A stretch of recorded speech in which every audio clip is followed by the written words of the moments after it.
Olá, tudo bem? Eu sou a Ivone Vieira e hoje vamos falar acerca das formas de tributação do imposto de renda da pessoa jurídica.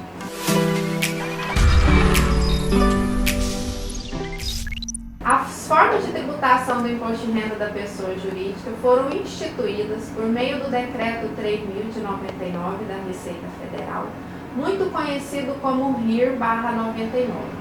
Que posteriormente foi alterado pela Instrução Normativa da Receita Federal 1700 de 2017 para ajustá-lo às normas internacionais de contabilidade. Posteriormente, sofreu uma relevante alteração por meio da Instrução Normativa 1881 de 2019. Dentre as formas de tributação do imposto de renda da pessoa jurídica, podemos citar o Simples Nacional, o lucro real, o lucro presumido e o lucro arbitrado. Essas metodologias elas estão relacionadas com o porte, com o segmento, bem como com o faturamento auferido no exercício anterior. Bom, o que é o Simples Nacional? O Simples Nacional é uma metodologia simplificada de tributação do imposto de renda, da contribuição social, do PIS, da COFINS, do IPI, do ICMS e do ISS, ou seja, tributos administrados pela Receita Federal, bem como estados e municípios. Poderão usufruir dessa metodologia simplificada as ME e EPPs que auferirem até 4.800.000 no exercício anterior. No entanto, vale destacar que aquela ME ou EPP que tenha auferido receita bruta anual superior a 3.600.000, o ICMS, que é o imposto estadual, e o ISS, que é o imposto municipal, atentar-se à legislação específica do estado e do município. Pois bem, quem pode adotar o Simples Nacional? Além das empresas que se enquadram nos limites de faturamento, deverão observar também os segmentos que não estão impedidos de adotarem essa metodologia. O objetivo do Simples Nacional é proporcionar à ME e à EPP, que são as médias empresas e as empresas de pequeno porte, uma tributação simplificada, onde o contribuinte faz o recolhimento dos tributos administrados pela Receita Federal, estados e municípios, por meio de uma única guia que é gerada a partir de uma declaração mensal instituída por meio dos programas geradores do Simples Nacional. Como metodologia também de tributação do imposto de renda e da contribuição social, nós temos o lucro presumido e o lucro arbitrado. Essas duas formas de tributação do imposto de renda têm sua periodicidade trimestral, onde a base de cálculo é o faturamento trimestral auferido pelo contribuinte. Considera-se faturamento bruto para fins de tributação do lucro presumido e do lucro arbitrado, a receita auferida com a atividade afim da empresa, bem como os outros ganhos e rendimentos em conta alheia, podendo deduzir as vendas canceladas, os descontos incondicionais concedidos, o IPI devido pelo industrial, assim como o ICMS substituição tributária devido pelo substituto tributário. Devemos fazer inferência com relação ao ICMS-ST, que quando o contribuinte estiver na condição de substituído tributário, que é aquela situação em que o contribuinte transfere a sua responsabilidade de recolhimento do ICMS, esse não faz parte da exclusão do conceito de receita.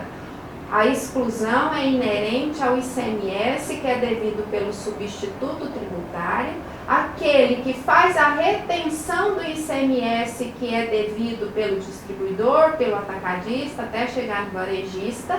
Esse não faz parte do conceito de faturamento, portanto, ele é excluído da base de cálculo. Apurado-se o faturamento, aplica-se os fatores de presunções para imposto de renda e para contribuição social. A partir da presunção, conhece-se a base de cálculo e a partir da base de cálculo aplica as alíquotas específicas, onde a alíquota normal do imposto de renda é 15%, e a alíquota da contribuição social 9%. Também faz-se importante ressaltar que, quando a base de cálculo do imposto de renda excede a 20 mil mensal, estar sujeita-se ao adicional do imposto de renda de 10%. No entanto, como o lucro presumido e o lucro arbitrado têm sua periodicidade trimestral, irá aplicar o adicional do imposto de renda quando a base de cálculo exceder 60 mil, que corresponde a 20 mil mensal, no que diz respeito ao trimestre. Aplica-se então a alíquota de 10% e o somatório da alíquota normal mais o adicional corresponde então ao imposto devido para aquela competência. Pois bem, o que é presunção? Presunção são os percentuais estabelecidos na legislação por segmento ou por ramo de atividade que o governo entende que seria uma margem líquida que aquele contribuinte auferiria ao final da sua atividade afim. Isso corresponde então ao percentual que aplica sobre o faturamento bruto da atividade afim para determinar a base de cálculo quando consideramos lucro presumido e lucro arbitrário. Vale destacar que as outras receitas ou demais rendimentos e ganhos não estão sujeitos à aplicabilidade dos fatores de presunção e 100% dessas outras receitas e ou rendimentos constitui a base de cálculo do imposto de renda, como, por exemplo, ganho de capital. Quando o contribuinte aufere ganho de capital na alienação de algum ativo fixo, o ganho que ele auferir corresponde à base de cálculo no lucro presumido e no lucro arbitrado. Não aplica-se o fator de presunção para a mensuração da base de cálculo. Ele, por si só, constitui a base de cálculo, considerando o lucro presumido e o lucro arbitrado. Outra metodologia muito temida para os profissionais é o lucro real. O lucro real, ele tem a sua periodicidade mensal ou trimestral. O lucro real trimestral tem como fator de determinação da base de cálculo do imposto de renda e da contribuição social o lucro contábil auferido com base na legislação societária, ajustado por meio do ELALUR a partir das adições e exclusões, que são as imposições instituídas por meio da legislação, em que não vão compor a base de cálculo conforme foi apurado na metodologia do resultado contábil. A partir do resultado apurado por meio da demonstração de resultado de exercício, ajusta-se no LALUR com base nas adições e exclusões. As adições seriam as despesas e ou provisões que o regulamento do imposto de renda considera como perdas ou despesas indedutíveis da base de cálculo do imposto de renda, enquanto que as exclusões constituem-se rendimentos ou receitas que não vão compor a base de cálculo. As adições são despesas e perdas que não são dedutíveis e as exclusões são receitas e ou rendimentos que não são tributáveis. O lucro fiscal ajustado é o resultado do lucro contábil após as adições e exclusões. O lucro fiscal ajustado constitui a base de cálculo do imposto de renda considerando a alíquota normal. A partir do lucro fiscal ajustado, que também há a incidência do adicional do imposto de renda, quando ultrapassar a 20 mil mensal, também sujeita-se o adicional de 10%. No entanto, os contribuintes que adotam o lucro real podem gozar de incentivos fiscais instituídos por instrução normativa da Receita Federal e que irão reduzir o imposto devido respeitando os limites estabelecidos em legislação. Vale destacar que o adicional do imposto de renda é mensurado a partir do lucro fiscal ajustado antes das deduções dos benefícios fiscais e das compensações de prejuízo fiscal de períodos anteriores ou de base negativa da contribuição social sobre o lucro. Também, no lucro real, sabe-se que na metodologia de apuração mensal, o contribuinte pode optar por pagar o imposto devido com base no resultado ou com base na estimativa. O que é a estimativa? É uma metodologia de mensuração do imposto de renda e da contribuição social com base no faturamento a partir das presunções estabelecidas por segmento. Portanto, o contribuinte tem a opção de suspender ou reduzir o imposto devido, podendo optar por, em determinada competência do exercício social, recolher o imposto com base no faturamento ou com base no resultado. Quando ele recolhe com base no faturamento, esse imposto recolhido é um benefício a reduzir em período subsequente, então ele representa um direito para o contribuinte.